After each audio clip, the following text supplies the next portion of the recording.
इसीलिए मैंने कहा कि शाह अब्दुल अजीज अलैहि रहमत रिदवान ने जो अकीदे तौहीद और शिर्क के हवाले से जो बात की है, उसमें जो 5 फिरके उन्होंने गिनाए हैं, उनमें जो पहला फिरका है दहरिया का, जो अल्लाह को नहीं मानता, उस फिरके की फिक्र और सोच आज हमारे समाज में बहुत तेजी से फैल रही है, बहुत तेजी से फैल रही है।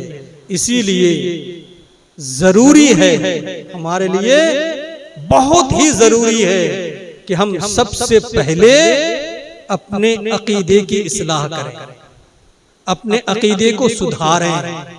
और इस्लाम के अकीदे की जो बुनियादी बातें हैं वो क्या है? अल्लाह पर ईमान, रसूल पर ईमान, जिस पर अभी मौलाना अहमद रजा अजहरी साहब ने तकरीर की, आसमानी किताबों पर ईमान, फरिश्तों पर ईमान जो हमारे अच्छे और बुरे कामों को लिखते हैं, और यही लिखा हुआ क़यामत के मैदान में पेश किया जाएगा। ये हमारे अकीदे की बुनियादी बातें हैं। मोहतरम सामीन, मैंने जो आयत करीमा तिलावत की है उसमें अकीदे तौहीद के असरात को बहुत अच्छे अंदाज में एक मिसाल, उदाहरण और एग्जाम्पल देकर समझाया गया है। लेकिन उस पर गुफ्तगू करने से पहले हमारे लिए जरूरी है कि हम जानें कि ये अकीदे तौहीद क्या है। यानी पूरी दुनिया के ईमान वाले एक अल्लाह को मानते हैं, उसके अलावा किसी की इबादत और बंदगी नहीं करते। तो ये अकीदे तौहीद हमारा क्या है? तो इसके बारे में मैं सिर्फ 2-3 मिनट में कुछ पढ़ के मैं आपको सुनाता हूं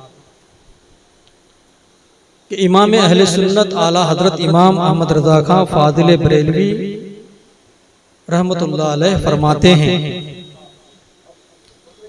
कि हजरत हक सुब्हानहू व तबारक व तआला शानहू वाहिद है। वाहिद मतलब एक है। अपनी रुबूबियत व उलूहियत में कोई उसका शरीक नहीं। वो यकता है अपने अफ़आल में, यानी जो भी काम उसके हैं उसमें वो अकेला है, कोई उसका शरीक नहीं है। मसनूआत को तन्हा उसी ने बनाया, यानी इस दुनिया में जितनी भी चीजें हैं सबको उसी ने बनाया। वो अकेला है अपनी जात में, उसका कोई कसीम नहीं, पार्टनर नहीं। यगाना है अपनी सिफात में, उसकी जो सिफत है, जो एट्रीब्यूट्स अंग्रेजी में बोलते हैं, उसके जो एट्रीब्यूट्स हैं उसमें भी वो अकेला है, कोई उसका शबीह नहीं। जात व सिफात में यकता वाहिद है, खालिक है न इल्लत से, फ़आल है न जवारे से, करीब है न मसाफत से, मलिक है मालिक है मगर बेवजीर, वाली है मगर बेमुशीर, उसको कोई मशवरा देने वाला नहीं, उसका कोई वजीर नहीं, वो तन्हा अकेला है। हया, कलाम, समा, बसर, इरादा, कुदरत, इल्म वगैरह तमाम सिफाते कमाल में से अज़लन अबदन मौसूफ है। अल्लाह ताला की सिफात हैं जिससे वो मौसूफ है, और सारे ऐब से अज़लन अव्वलन व आखिरन बरी है, उसमें कोई ऐब नहीं, उसमें कोई नुक्स नहीं है। ये अकीदा तौहीद है जो हम रखते हैं। और भी तफसीलात हैं, लेकिन आसानी के साथ मैं बताया कि इस कायनात में जितनी भी चीजें हैं उसका पैदा करने वाला अकेला वही है। तो हम मुसलमान और ईमान वाले इस अकीदे को मानते हैं। लेकिन शाह वलीउल्लाह मुहद्दिस देहलवी ने, तो आला हज़रत अली रहमत रिज़वान ने हमारे लिए आसानी से बता दिया कि अकीदे तौहीद का खुलासा ये है कि अल्लाह तबारक व तआला अपनी ज़ात में, अपनी सिफात में यकता है, कोई उसका शरीक नहीं, कोई उसका कसीम नहीं। तो शाह अब्दुल अजीज मुहद्दिस देहलवी ने अपनी किताब जो कुरान अज़ीम की तफसीर है फतहुल अजीज में सूरह इखलास कुल हुवल्लाहु अहद की तफसीर में के ज़िम्न में वो फरमाते हैं कि शिर्क के हवाले से दुनिया में 5 फिरके पाए जाते हैं। कितने? 5 फिरके।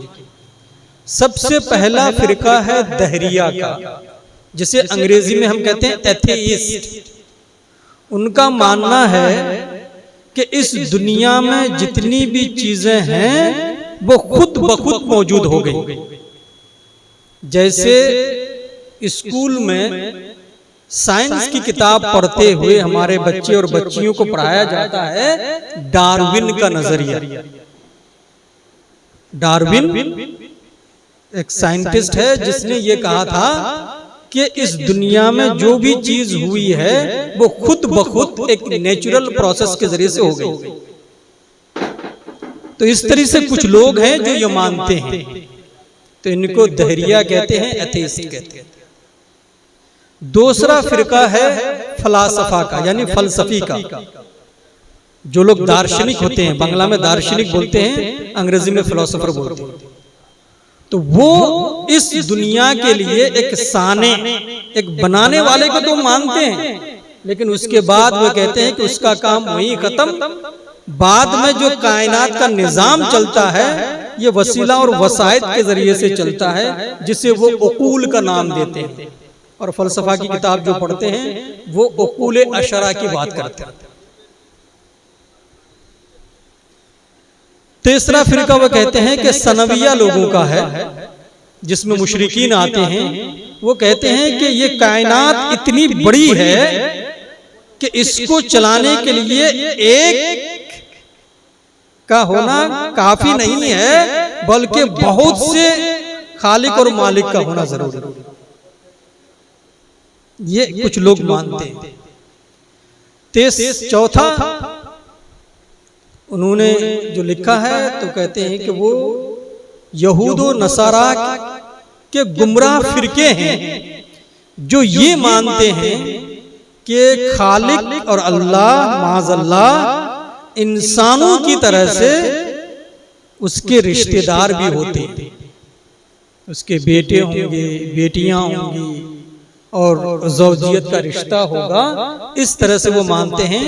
तो यो यहूद और नसारा है, यहूदी और नसरानी लोग इसको मानते हैं। और पांचवा एक फिरका है जिसको अंग्रेजी में ज़ोरास्ट्रियन कहते हैं, फारसी में मजूसी भी कह देते हैं, और कुछ लोग उसको आतिश प्रस्त भी कहते हैं, यानी आग को पूजने वाले, आग की पूजा करने वाले लोग। तो वो ये कहते हैं कि इस दुनिया के 2 खुदा होते हैं। एक तो अच्छे काम करने के लिए, जो दुनिया में जो भी अच्छा काम होता है उसके लिए खुदा, और एक तो दुनिया में जितने भी बुरे काम हैं उसके लिए खुदा होना चाहिए। तो अहरमान और यज़दान ये 2 नाम देते हैं और इस तरह से वो मानते हैं। तो इस तरह से ये 5 फिरके हुए जो माज़अल्लाह अल्लाह और खुदा के बारे में अलग अलग नजरियात रखते हैं।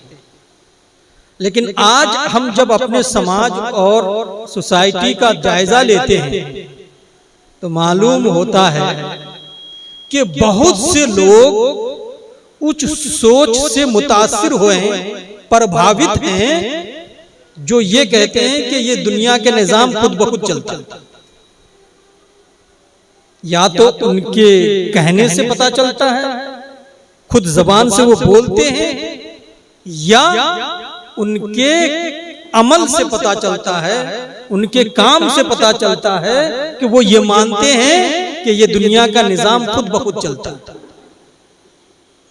तो आजकल हम लोग यूनिवर्सिटी और कॉलेजेस में पढ़ाते हैं तो हमको पता है कि जो फिक्र, जो एथियस्ट वाली फिक्र है, दहरिया वाली फिक्र, जो इस कायनात के लिए किसी खुदा को नहीं मानते, वो फिक्र और वो सोच बहुत तेजी से फैल रही है। लोगों के रवैये से देखेंगे, आज आप हमने समाज में देख लीजिए, दो आदमियों में झगड़ा हो जाता है, उस झगड़े को हल करने के लिए कहां पहुंचते हैं? अदालत में पहुंचते हैं। अदालत में दोनों वकील करके, झगड़े में कोई सही है कोई गलत है, लेकिन वकील पूरी मेहनत करता है कि गलत को सही का साबित कर दे या सही को गलत साबित कर दे, या सही को सही रखे और गलत को गलत कह दे। ये पूरी कोशिश अदालत में चलती है और कोई भी आदमी केस वापस लेना नहीं चाहता। तो अमल से हम क्या बता रहे हैं? अमल से तो यही बता रहे हैं कि हम जो इस दुनिया में कुछ कर रहे हैं उसको कोई देख नहीं रहा, जबकि अकीदे तौहीद का अकीदा हमें क्या बताता है कि अल्लाह तबारक व तआला की एक जात है और उसकी सिफात है। सिफात का मतलब कि वो सुनता है, वो देखता है, उसको हमारे काम की खबर है। ये अकीदे तौहीद मुसलमान का है, ईमान वालों का है। लेकिन हम अपने समाज में देखते हैं तो उस मुकदमे को देखिए कि वहां अमल से हम ये दिखा रहे हैं कि हम गलत हैं तो सही हो जाएं अदालत में, और सही हैं तो गलत हो जाएं अदालत में। और ये भूल जाते हैं कि जिस तौहीद के अकीदे को हम अपनाए हुए हैं, उस तौहीद के अकीदे के मुताबिक हमारा कोई भी काम अल्लाह तबारक व तआला से छुपा हुआ नहीं है। इसीलिए मैंने कहा कि शाह अब्दुल अजीज अलैहि रहमत व रिदवान ने जो अकीदे तौहीद और शिर्क के हवाले से जो बात की है, उसमें जो 5 फिरके उन्होंने गिनाए हैं, उनमें जो पहला फिरका है दहरिया का, जो अल्लाह को नहीं मानता, उस फिरके की फिक्र और सोच आज हमारे समाज में बहुत तेजी से फैल रही है, बहुत तेजी से फैल रही है। इसीलिए जरूरी है, हमारे लिए बहुत ही जरूरी है कि हम सबसे पहले अपने अकीदे की इस्लाह करें, अपने अकीदे को सुधारें। और इस्लाम के अकीदे की जो बुनियादी बातें हैं वो क्या है? अल्लाह पर ईमान, रसूल पर ईमान, जिस पर अभी मौलाना अहमद रजा अजहरी साहब ने तकरीर की, आसमानी किताबों पर ईमान, फरिश्तों पर ईमान जो हमारे अच्छे और बुरे कामों को लिखते हैं, और यही लिखा हुआ क़यामत के मैदान में पेश किया जाएगा। ये हमारे अकीदे की बुनियादी बातें हैं। फिर उसके बाद है वल क़द्र खैरिही व शर्रिही, कि तकदीर चाहे अच्छी हो वो बुरी हो, वो अल्लाह तबारक व तआला की तरफ से है। और सबसे अहम बात वल बाअस बादल मौत, कि मौत के बाद दोबारा उठाया जाना है। तो ये जो हमारी ईमान की बुनियादी बातें हैं, जैसे हुजूर मुफ्ती साहब क़िबला मद्दज़िल्लुल आली ने फरमाया कि जरूरियात दीन में से हैं, दीन की ये जरूरी बातें हैं, इनके बारे में जो अकीदा रखना चाहिए, जो दुरुस्त अकीदा रखना चाहिए, वो जरूरी है। क्यों? इसलिए कि अकीदे का असर नियत पर पड़ता है, और जैसी नियत होगी इंसान वैसा काम करेगा। नियत का ताल्लुक डायरेक्ट अमल से है। अगर आपका अच्छा अमल है तो इसका मतलब आपकी नियत अच्छी है, और अगर आपका अमल बुरा है इसका मतलब है कि आपकी नियत बुरी है। इसी को हदीस में कहा गया इन्नमल अअमालु बिन्नियात, कि अमल का दारो मदार नियत पर है। जैसी नियत होगी वैसा अमल होगा। लेकिन हमारे समाज और मुआशरे में क्या हो रहा है कि अमल तो कुछ और बता रहा है, अकीदा कुछ और बता रहा है। तो ये जो जुदाई हुई है, ये जो फर्क हुआ है, इस फर्क की बुनियाद क्या है?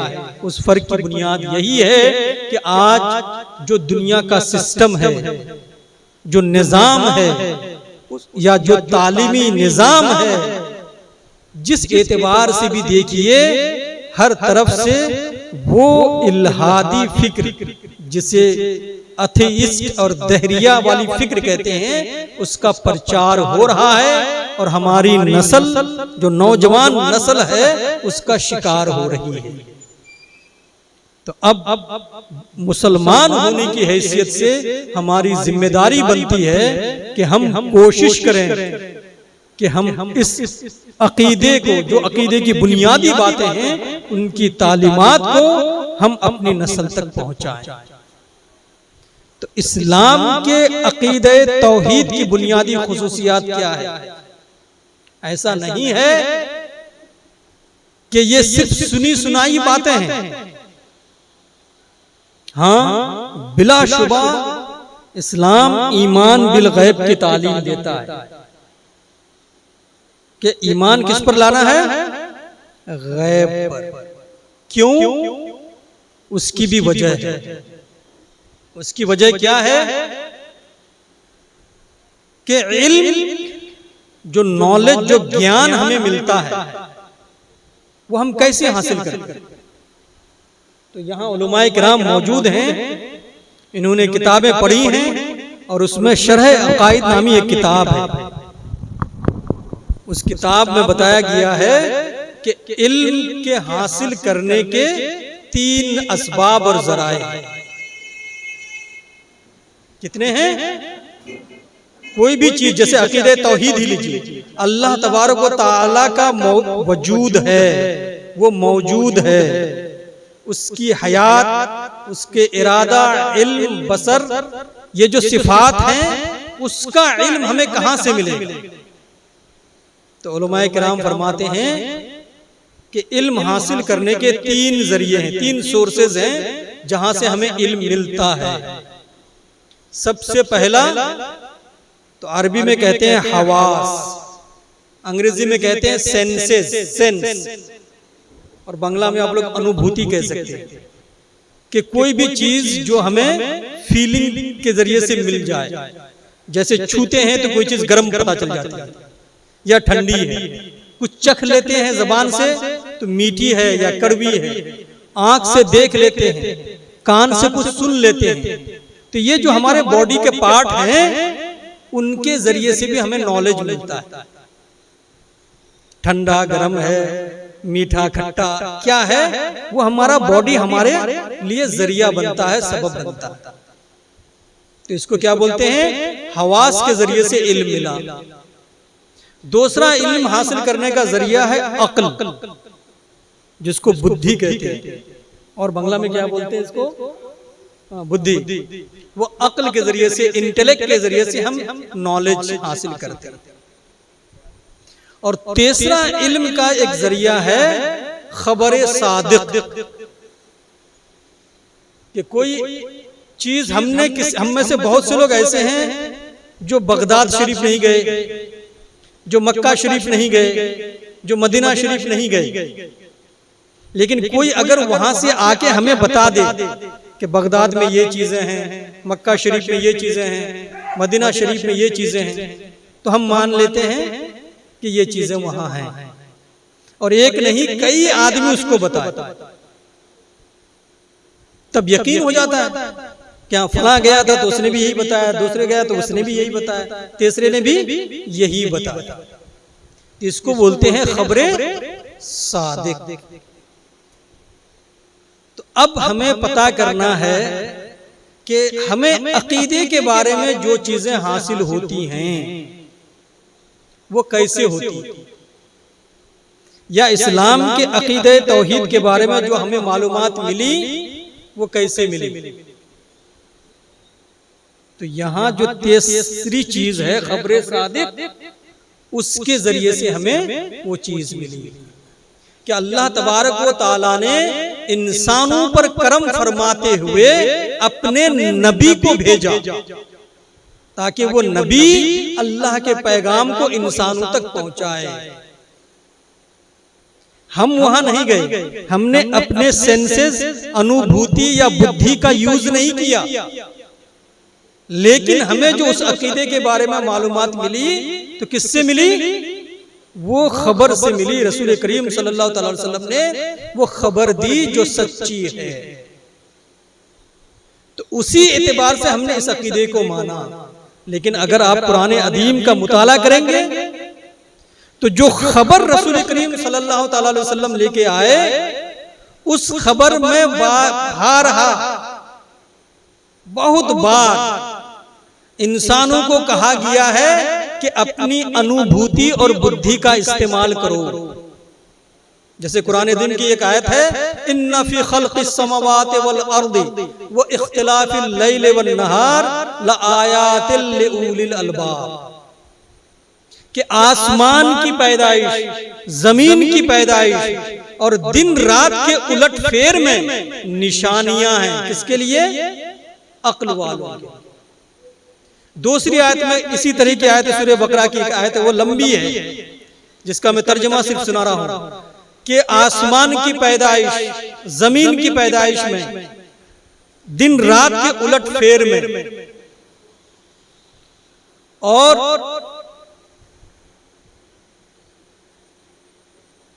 उस पानी में जिसको अल्लाह तबारक व तआला ने आसमान से उतारा, जिससे उसने जमीन को जिंदा किया। फिर अल्लाह ने जमीन पर बहुत से जानदारों को पैदा फरमाया, और उस कश्ती में, इससे पहले वो है वल फुल्किल लती तजरी, और उस कश्ती में जो समंदर में चलती है लोगों को नफा पहुंचाने वाली चीज लेकर, वो तसरीफिर रिया और हवा के उलटफेर में, वह सहाबिल मुसख्खर बैन समावाति वल अर्द, और बैन समाई वल अर्द, और उस बादल में जो जमीन और आसमान के बीच मुसख्खर की हुई है। इन सब में निशानियां हैं। किसके लिए? अक्ल वालों के। तो खबर सादिक से हम तक पैगाम पहुंचा कि एक अल्लाह को मानो, और उसके बाद उस खबर सादिक में यह भी बताया गया कि तुम अपनी आंखों का इस्तेमाल करो, तुम अपनी अक्ल का इस्तेमाल करो, तुम देखो कि इस दुनिया में जितनी भी चीजें पैदा की गई हैं, चाहे वो आसमान हो, चाहे जमीन हो, चाहे वो बारिश हो, चाहे वो समंदर में चलने वाली कश्तियां हो, सब पर गौर करो, फिक्र करो, तो तुम्हें मालूम होगा कि इस निजाम को चलाने वाली जात वो एक है, वो वाहिद है। इसीलिए कुरान अदीम में अल्लाह तबारक व तआला ने इलाहुकुम इलाहुन वाहिद, ये इबारत मुतादिद आयतों और सूरतों में है कि तुम्हारा इलाह, तुम्हारा माबूद, तुम्हारा खुदा एक है। लैसा कमिस्लिही शै, उस जैसा कोई है ही नहीं। हल तालम लहू समिया, क्या तुम उसका कोई हम नाम जानते हो? कुछ नहीं, कोई शरीक नहीं, वो अकेला है, वाहिद है। अगर इंसान इस पर गौर करे, यही दहरिया लोग हैं कि इन्हीं दहरिया में से कुछ जमात, कुछ लोग हजरत इमाम आदम अबू हनीफा रहमतुल्लाह अलैह की खिदमत में पहुंचे और बहस शुरू कर दी कि हम कैसे माने कि इस कायनात को चलाने वाली कोई जात है। तो इमाम आदम अलैहि रहमतुर रिदवान ने फरमाया कि मैं परेशान हूं, मैं तुम्हारा जवाब क्या दूं? तो उन्होंने पूछा कि आप परेशान किस मामले में? वो कह रहे हैं कि मैंने सुना है कि समंदर में एक कश्ती थी जिसमें कश्ती चलाने वाला कोई नहीं था। एक कश्ती चल रही है पानी में, फला मकाम पे रुक रही है, उसमें कुछ लोग सवार हो रहे हैं, कुछ लोग उतर रहे हैं, फिर कश्ती आगे बढ़ रही है, कश्ती खुद ब खुद रुक जाती है। तो दहरियों ने कहा कि कोई पागलपन की बात कर रहे हैं कि समंदर में लहरें हैं, मौज है, वेव्स चल रही हैं, और वहां कश्ती खुद ब खुद बगैर चलाने वाले के एक समत में चल जाए, एक डायरेक्शन में चल जाए, मुतय्यन मकाम पर रुक जाए, ये हो ही नहीं सकता। तो हजरत इमाम आदम अलैहि रहमतुल्लाह ने फरमाया तो यही तो है कि ये पूरा कायनात का निजाम कि सूरज एक वक्त में तुलू होता है, एक वक्त में गुरूब होता है, चांद तुलू होता है, गुरूब होता है, दिन रात के उलट फेर में आसमान से वक्त पर बारिश होती है, बेवक्त बारिश नहीं होती। हमने उस सीजन का नाम रखा है, इंसानों ने नाम रखा, लेकिन ऐसे वक्त में होती है जब जरूरत होती है। ये सारा निजाम जो चल रहा है, इंसान की पैदाइश, बचपना है, जवानी है, बुढ़ापा है, फिर उस दुनिया से चले जाना है, ये सारा निजाम बगैर किसी चलाने वाले के नहीं चल सकता। इमाम मालिक अली रहमतुल्लाह रिदवान की खिदमत में आया, किसी ने सवाल किया कि कैसे आप मानते हैं कि इस निजाम को चलाने वाला कोई है? तो इमाम आदम ने फरमाया कि सिर्फ जबानों का इख्तिलाफ, आवाजों का अलग अलग होना, यही इस बात की निशानी है कि इस कायनात को पैदा करने वाला कोई है। कदम कई कोस पर जबानें बदल जाती हैं। इंसानों की आवाज, दो इंसान की आवाज कभी एक नहीं होती। कान से हम सुनते हैं लेकिन यकसा नहीं होती। हजरत इमाम अहमद बिन हंबल से किसी ने पूछा कि आप कैसे मानते हैं कि अल्लाह एक है और इस कायनात को पैदा करने वाला वही है? तो उन्होंने बहुत अच्छी प्यारी मिसाल दी, और मिसाल ये थी कि एक मजबूत किला है, किला को कहते हैं फोर्ट, दुर्ग, क्या बोलते हैं बंगला में, किला और फोर्ट को ये होता है कि वो पूरा मजबूत था, चारों तरफ से बंद था, उसमें जाने का कोई रास्ता नहीं है, कहीं कोई सुराख नहीं है। लेकिन अचानक उस किले की एक दीवार गिर जाती है और उससे एक चलता फिरता बोलने वाला जानदार निकल आता है।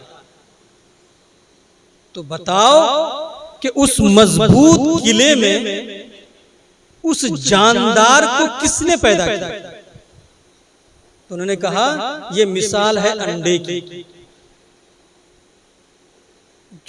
परिंदों के जो अंडे होते हैं सब तरफ से बंद है, लेकिन कुछ दिनों के बाद आप देखेंगे कि जब उससे चूजा निकलता है, बच्चा निकलता है, तो वो एक हाथ पैर और आज़ा के साथ उस अंडे से निकल आता है। यही उन्होंने कहा कि ये मिसाल ये इस बात की हमें तालीम देता और दर्स देती है कि कोई है जिसने उसमें जान पैदा की। इसी तरह से इमाम शाफी अली रहमतुल्लाह रिदवान, जो हज़रत मुफ्ती साहब अली रहमान ने आपके सामने मज़ाहिब और अइम्मा मज़ाहिब की गुफ्तगू की, तो ये चारों अइम्मा किराम की मिसालें दे रहा हूं कि उनसे किसी ने सवाल किया तो उन्होंने कहा कि शहतूत का पेड़ होता है कि उस पेड़ के पत्तों को एक कीड़ा चूसता है, एक मक्खी चूसती है, भेड़ बकरियां उस पत्ते को खा लेती हैं। लेकिन वो पत्ता जब इस तरह के जानवरों के पेट में जाता है तो वहां से जब निकलता है तो कीड़े से रेशम बनकर निकलता है, शहद की मक्खी से वो शहद बनकर के निकलता है, और भेड़ बकरियों के पेट से वो मेंग और लीद बनकर के निकलता है, गोबर बनकर के निकलता है। तो पत्ता एक है, लेकिन उस पत्ते के अंदर जो तासीर अब पैदा हो रही है उसको पैदा करने वाली जो जात है वही जात इस कायनात की खालिक और मालिक है। तो इस तरह से हमारे अइम्मा मज़ाहिब ने मिसालों के जरिए से भी हमको गौर व फिक्र करने की दावत दी है, और हमारे लिए जरूरी है कि हम अपनी आइंदा नस्ल तक इस दावत को पहुंचाने की कोशिश करें और बताएं कि आज के माहौल में जो माहौल खुदा से इंसान को दूर करता है, खुदा से इंसान को बेजार करता है, ऐसे माहौल में कुरानी तालीमात की रोशनी में और हमारे उलमाए मुतकल्लिमीन की सराहत के मुताबिक कि सबसे पहले आगाज तो हम खबरें सादिक से करें, कुरान और हदीस से करें कि कुरान और हदीस ने अकीदे के बारे में क्या तालीम दी, और फिर कुरान को पढ़ने के लिए बताएं। कुरान को सिर्फ तबर्रुक न समझें, कुरान में बेशुमार आयतें हैं जहां इंसान को कहा जाता है कि इंसान की पैदाइश पे गौर करो, कि खून का लोथड़ा बनता है, फिर मुदगा बनता है, फिर उससे एक सीधा साधा इंसान बन करके कैसे निकल आता है।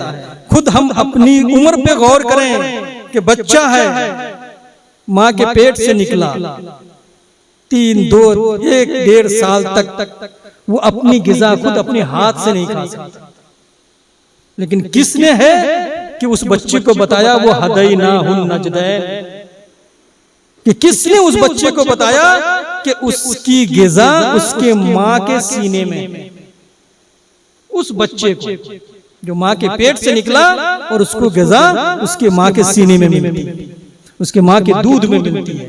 किसने बताया? उसी रब तबारक व तआला ने बताया। तो इस तरह से जितनी भी चीजें हैं सब में गौर व फिक्र करें तो इंसान इस नतीजे पे पहुंचेगा कि इस निजामे कायनात को पैदा करने वाला कौन है, और इस अकीदे तौहीद के अल्लाह एक है, इसकी सबसे बेहतर तालीम जो उन चारों पांचों फिरकों का रद्द है वो सूरह इखलास में, कि जब आप कुल हु वल्लाह पढ़ते हैं तो दहरिया लोगों का रद्द हो गया, क्योंकि वो कहते हैं कि कोई अल्लाह नहीं है, तो हमने कह दिया वो अल्लाह है।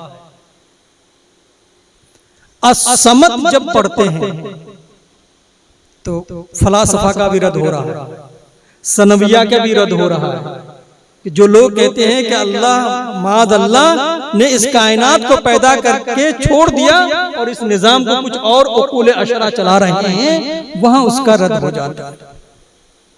लम यलिद वलम युलद जब कहते हैं तो यहूद व नसारा का रद्द हो जाता है, और वलम यकुल लहू कुफुवन अहद जब पढ़ते हैं तो ये मुशरिकीन, जिसको मुशरिकीन हुनूद भी कहते हैं, कि इन सब का रद्द हो जाता है, क्योंकि वो यही कहते हैं कि अल्लाह की हकीकत तो कोई पहुंच नहीं सकता, इसलिए जरूरी है कि मखलूकात में से किसी को ही उसका शबीह मान करके, उसका शरीक और कसीम मानकर उसी की इबादत और बंदगी की जाए।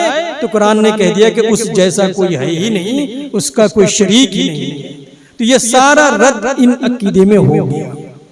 तो कुरान में अकीदे तौहीद या हदीस में अकीदे तौहीद के जो इम्तियाजी खुसूसियात हैं वो यही हैं कि ये अकीदे तौहीद खबरे वाहिद से मिली है, और ये उसकी खुसूसियात है, विशिष्टता है, विशेष कहते हैं ना उसकी खूबी है। क्यों खूबी है? वो इसलिए कि इंसान के सेंसेस कभी काम नहीं करते, कभी करते हैं कभी नहीं करते।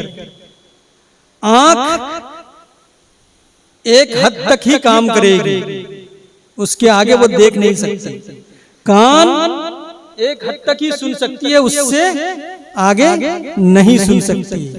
हाथ पैर में भी कभी कभी ये होता है कि आप टच करके बता सकते हैं, लेकिन कभी सुन हो जाता है, शल हो जाता है, तो पता ही नहीं चलता है कि क्या चीज छू रहे हैं, या कोई बीमारी आ जाती है। तो इससे हमें जो इंसान के बुनियादी मसले हैं कि इस कायनात को किसने पैदा किया, कौन चला रहा है, मरने के बाद क्या होगा, ये सब के बारे में हमें कोई जानकारी मिल ही नहीं सकती। क्यों नहीं मिल सकती? इसलिए कि ये सब चीजें हमारे हवास से दूर हैं। किसी ने जन्नत को देखा? नहीं। जहन्नम को देखा है? नहीं। मादल्ला अल्लाह को किसी ने देखा है? नहीं। तो जब जिन चीजों को हमने देखा ही नहीं, तो उनके बारे में हमारे आंख कुछ बता सकती है? नहीं। उसकी आवाज हमने सुने नहीं तो कान भी नहीं बता सकते, उसको हम छू नहीं सकते तो हाथ भी नहीं बता सकते, उसको हम चख नहीं सकते तो हमारी जुबान भी नहीं बता सकती। तो ये वो अकीदे की चीजें हैं जो अक्ल से, हवास से हल होने वाली नहीं है। रह गई अक्ल की बात, तो उलमाए किराम कहते हैं कि अक्ल वही काम करती है जहां अक्ल को हवास की मदद मिलती है, सेंसेस की अनुभूति की मदद मिलेगी तब भी बुद्धि काम करेगी। अगर अनुभूति नहीं होगी तो बुद्धि काम नहीं कर सकती। तो जब हमारे हवास ही काम नहीं कर रहे हैं तो अकल की मदद कैसे करेंगे? और जब अकल की मदद नहीं कर पाएंगे तो अकल पर अगर इंसान चलेगा तो इंसान कदम कदम पर ठोकरें खाए। तो इसीलिए अल्लाह का एहसान है कि उसने नबियों और रसूलों को भेजा कि इंसान अकल के सहारे चलेगा ठोकर खाएगा, इंसान हवास के सहारे चलेगा ठोकर खाएगा। इसीलिए इंसान को अल्लाह की तरफ से हिदायत दे दी गई रसूलों के जरिए से कि अगर तुम अल्लाह के बारे में अकीदा रखना चाहते हो तो ये अकीदा रखो, अगर जन्नत और जहन्नम के बारे में अकीदा रखना चाहते हो तो ये अकीदा रखो, अगर तकदीर के बारे में अकीदा रखना चाहते हो तो ये अकीदा रखना चाहते हो।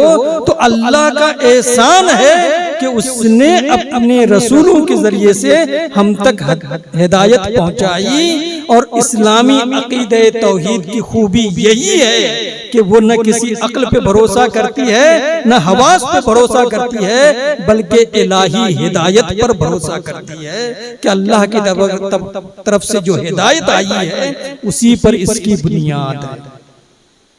जो खबर है वो खबरे सादिक है, सच्ची है, झूठी नहीं है। इसीलिए अकीदे तौहीद के ये इम्तियाजी खुसूसियात। बाकी दिगर मज़ाहिब में आप जाइए, सबने या तो हवास पे भरोसा किया या अक्ल पे भरोसा किया। और इस्लाम ने एक ऐसा दिया, ऐसा अकीदे तौहीद दिया कि जो अक्ल और हवास के दायरे से बाहर है, लेकिन उस अकीदे की बुनियाद ऐसी तालीम पर है जो तालीम सच्ची है, वो तालीम अल्लाह की हिदायत पर मबनी है। तो ये अकीदे तौहीद की खुसूसियात हैं। अब अकीदे तौहीद का फायदा क्या है, असर उसका कैसा होना चाहिए, तो उसके बारे में कुरान अज़ीम की मैंने आयत तिलावत की। वो आयत ये है कि अल्लाह ने एक ऐसे आदमी की मिसाल दी कि जिस आदमी में बहुत से शरीक हैं लेकिन मुतशाकिसून, वो बहुत बदखुल्क हैं, उनके अखलाक अच्छे नहीं हैं, लड़ाई करने वाले।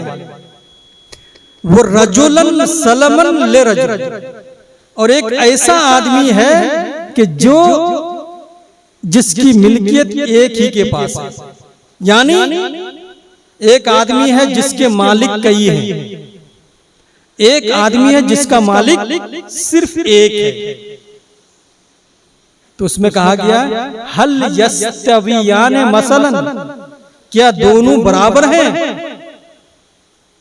तो अल्हम्दुलिल्लाह, सारी तारीफ अल्लाह के लिए है। बल अक्सरुहुम ला यालमून, लेकिन ज्यादातर लोग जानते नहीं। जो एक अकीदे को मानते हैं, एक अल्लाह को का अकीदा रखते हैं, वो उसकी तरह, उस आदमी की तरह से है जिसका मालिक एक ही है।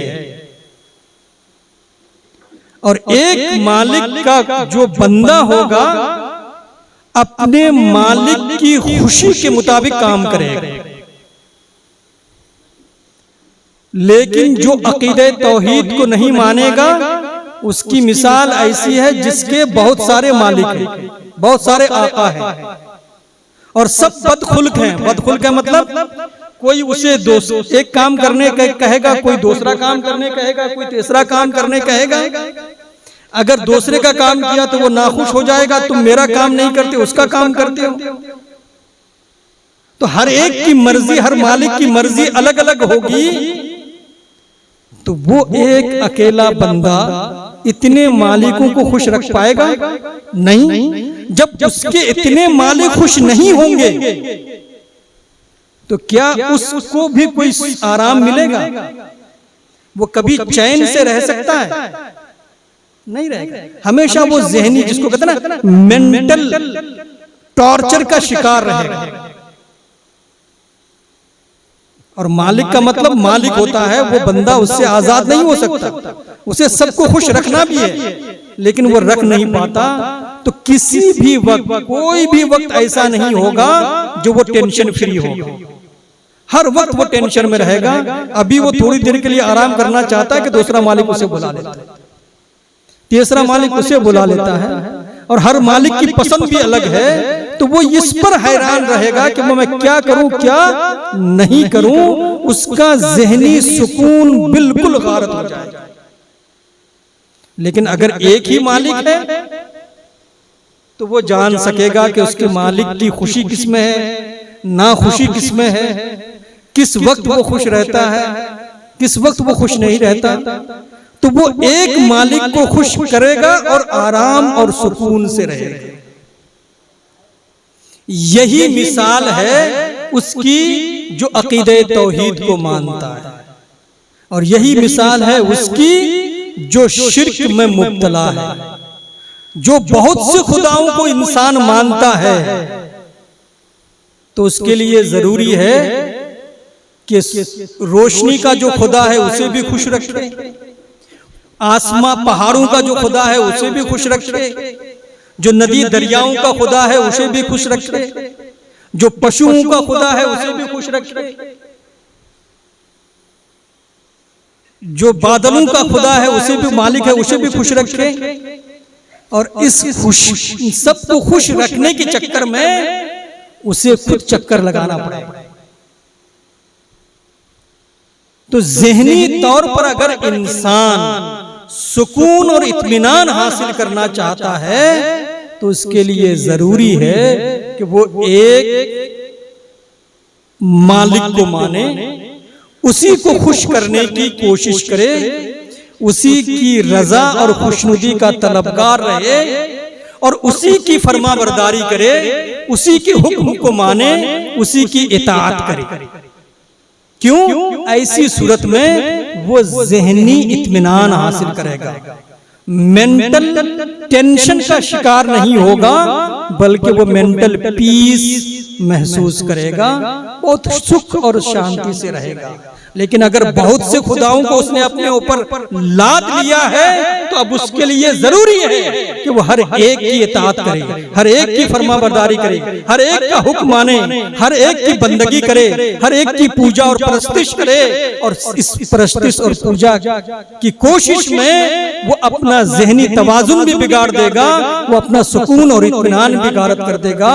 तो कुरान अदीम की इस आयत में अल्लाह रब्बुल इज्जत, जिसके लिए सारी तारीफें हैं, उसने वजाहत के साथ हमें बता दी कि अगर एक खुदा को मानोगे तो तुम्हें ज़हनी सुकून मिलेगा, कई खुदाओं को मानोगे तो तुम ज़हनी तवाजुन खो दोगे, तुम ज़हनी टेंशन के शिकार रहोगे। और यही हालत है उसकी जो एक खुदा को मानता है। और कैसे मानता है? ला खौफुन अलैहिम वला हुम यहज़नून, कि जो लोग एक खुदा को मानते हैं, तौहीद के अकीदे पर मजबूती से कायम हैं, तो उन पर न तो किसी का खौफ तारी होता है और वो न किसी चीज से दुखी होते हैं, गमगीन होते हैं। इंसानी जिंदगी में दो चीजें इंसान के सुकून को गारत करने के लिए, दो चीजें बहुत बड़ा रोल प्ले करती हैं। एक तो डर, भय, खौफ। किसी से आप डर रहे हैं, आपके अंदर अगर भय आ गया है तो फिर आप कुछ कर नहीं पाएंगे। और दूसरी चीज, दुनिया में खुश रहने के लिए जरूरी है कि दुनिया में जो मिला आप उस पर खुश रहें, जो नहीं मिला उस पर आप गम न करें, उस पर दुखी न हो।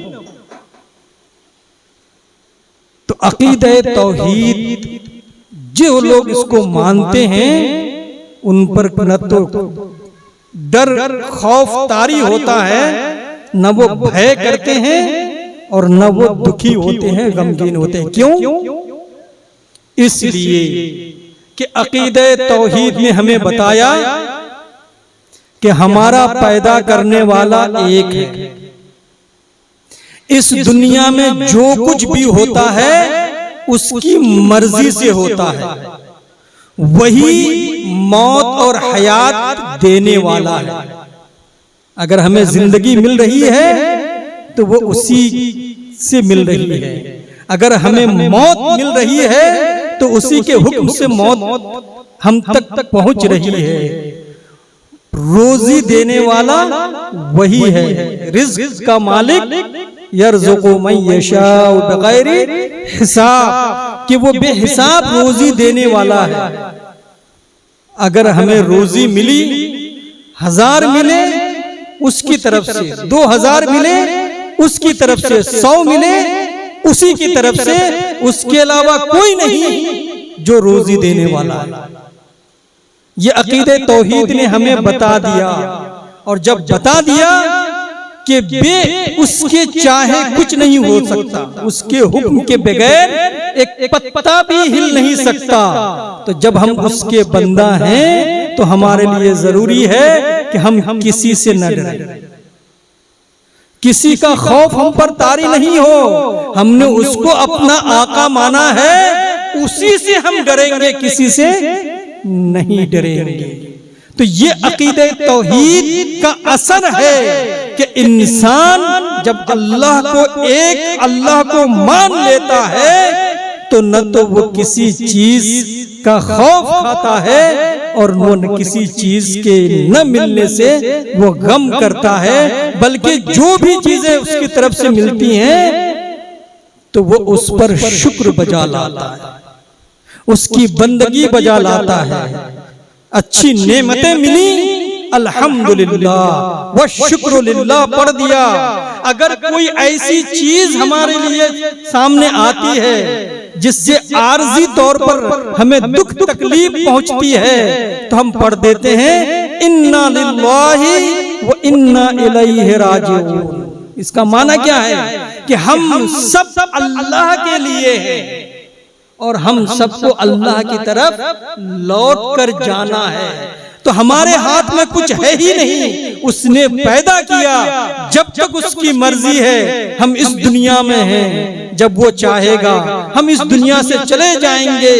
कोई परेशानी अगर आ रही है तो इसमें उसकी हिकमत है, वो हमारा इम्तिहान ले रहा है, हमारी आजमाइश हो रही है, हमें जांचा जा रहा है कि हम खुश सुख में तो रब का शुक्र बजा लाते हैं, क्या दुख में भी उसकी बंदगी बजा लाते हैं कि नहीं।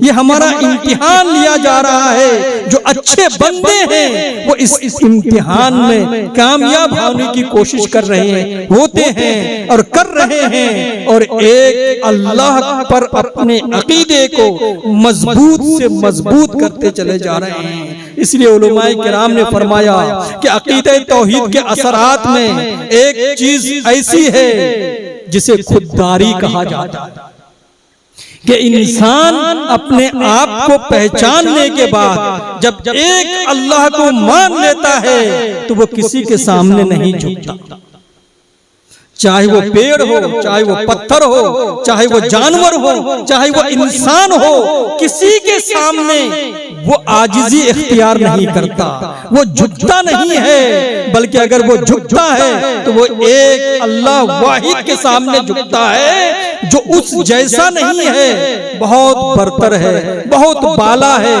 पाक है वो जात, उसके सामने झुकता है, अपने जैसे इंसान के सामने नहीं झुकता, अपने से हकीर पत्थर के सामने नहीं झुकता, अपने से हकीर जानवर के सामने नहीं झुकता, बल्कि इस कायनात की किसी भी चीज के सामने नहीं झुकता।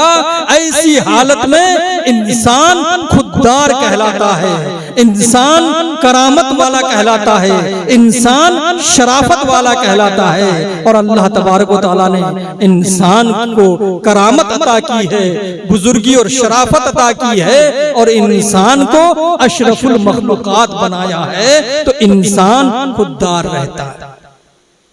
इसी के साथ जब इंसान एक अल्लाह को मान लेता है तो वो घमंडी नहीं होता, वो तकब्बुर नहीं करता, वो अपने आप को प्राउड फील नहीं करता। क्यों? इसलिए कि वो ये भी मानता है कि जिस अल्लाह ने हमें पैदा किया है उसने ही सारे इंसानों को पैदा किया है। सारे इंसान उसकी मखलूक, इस कायनात की सारी चीजें उसकी मखलूक हैं। उस अल्लाह ने हमें पैदा किया है। जब ये अकीदा हो तो इंसान अपने आप को बड़ा कभी नहीं समझेगा, तकब्बुर और घमंड कभी नहीं करेगा, बल्कि हमेशा वो आजिजी अपनाएगा, इंकिसारी अपनाएगा। अंग्रेजी में कहते हैं हम्बल रहने की कोशिश करेगा, बड़ा बनने की कोशिश नहीं करेगा। क्यों?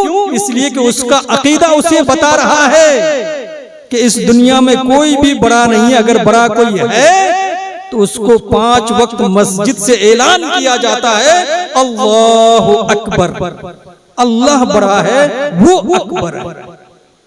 इंसान के अंदर जब अकीदे तौहीद मजबूत होता है तो इंसान रजाइयत और का अकीदा रखने लगता है कि वो कभी मायूसी की जिंदगी नहीं गुजारता, हमेशा उसको कोई ना कोई उम्मीद रहेगी।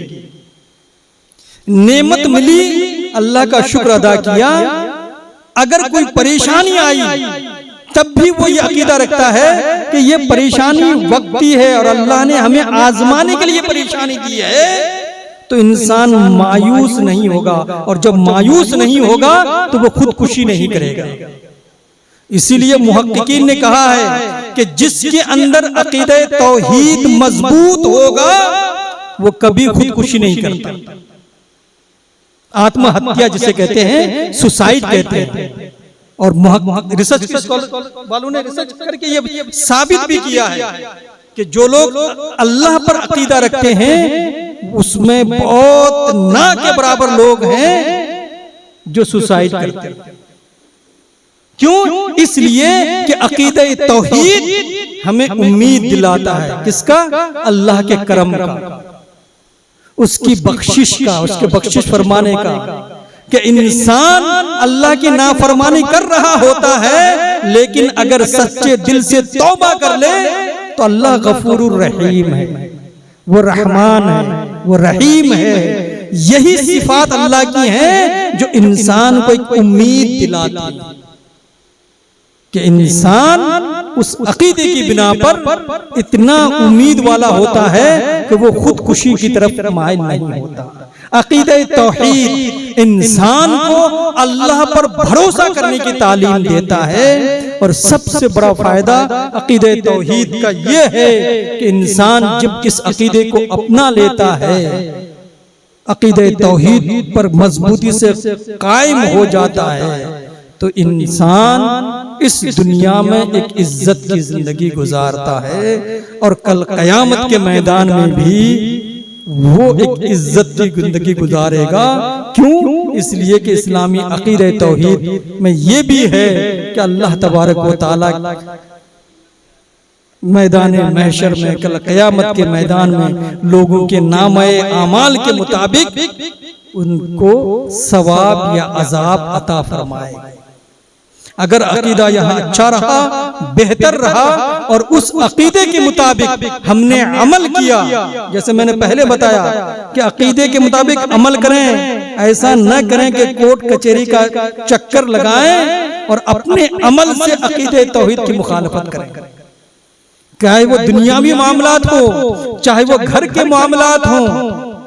अल्लाह के रसूल सल्लल्लाहु अलैहि वसल्लम ने क्या फरमाया था खुतबा हज्जतुल वदा के मौके पे कि अपने घर के औरतों के बारे में तुम अल्लाह से डरना, इत्तकुल्लाह फी निसाइकुम, कि अपनी औरतों के बारे में अल्लाह से डरना, यानी घर के जो लोग हैं उनसे जब मामलात करें तो अल्लाह को याद रखें।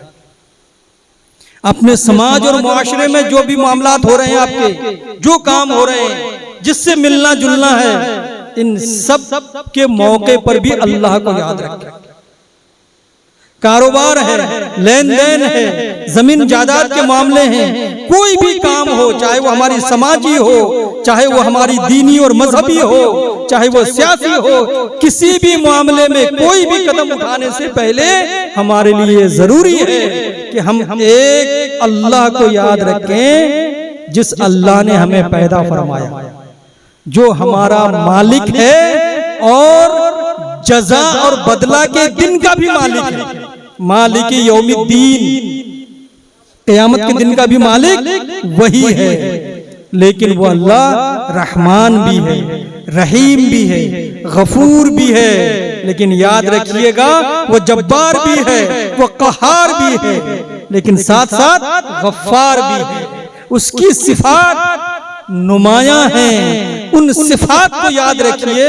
ये जो सारे हम लोग कहते हैं ना 99 नाम अल्लाह ताला के जो अस्माए हुस्ना हैं, उन सब के माना पे गौर कीजिए, माना को जानने की कोशिश कीजिए।